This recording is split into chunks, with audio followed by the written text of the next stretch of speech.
నేను మీనాక్షి నటరాజన్ గారిని మొదటిసారి కలిసిన రోజు మొట్టమొదటిసారి, అంతకుముందుకు 2 సార్లు మీటింగ్ అప్పుడు నేను హైదరాబాద్లో లేకపోవడం వల్ల కలవలేకపోయినా, ఈరోజు ఫోన్ చేస్తే ఇక్కడ ఉన్నారని తెలవగానే వచ్చి మామూలుగా మర్యాదగా కలిసిన.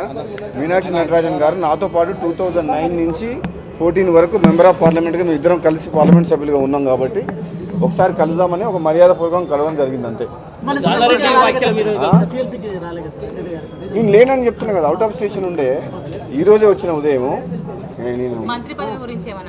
నేను లేదు మామూలుగా ఆమె నాకు పార్లమెంట్ సభ్యురాలు కానీ ఇద్దరం కలిసి పనిచేసినాం కాబట్టి మన ఇన్ఛార్జ్కి వచ్చిన తర్వాత ఒకసారి కూడా కలవలేదు. కానీ మామూలుగా కలిసి పార్టీ నిర్మాణం గురించి ఇన్ఛార్జ్లు ఎవరెవరు నేస్తారు జిల్లాల వారికి అవన్నీ విషయాలు చెప్పింది.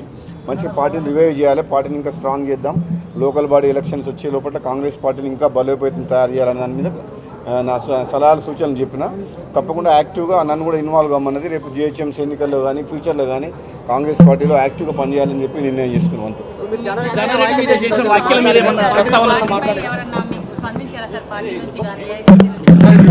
మామూలుగా నేను చౌటుపల్లి మీటింగ్లో చెప్పిన, జానారెడ్డి గారు అట్లా లేఖ ఇచ్చేది లేకుండే అన్నట్టు అంతే చెప్తే. నేను వ్యక్తిగతంగా నేను అతను జానారెడ్డి గారు అంటే నాకు చాలా గౌరవం ఉంది, మా జిల్లా నాయకుడు కాబట్టి నేను ఎక్కువ మాట్లాడదలుచుకోలేదు. ఆయన అంటే మాకు గౌరవం ఉంది. Thank you. Subscribe us and press the bell icon for more interesting updates.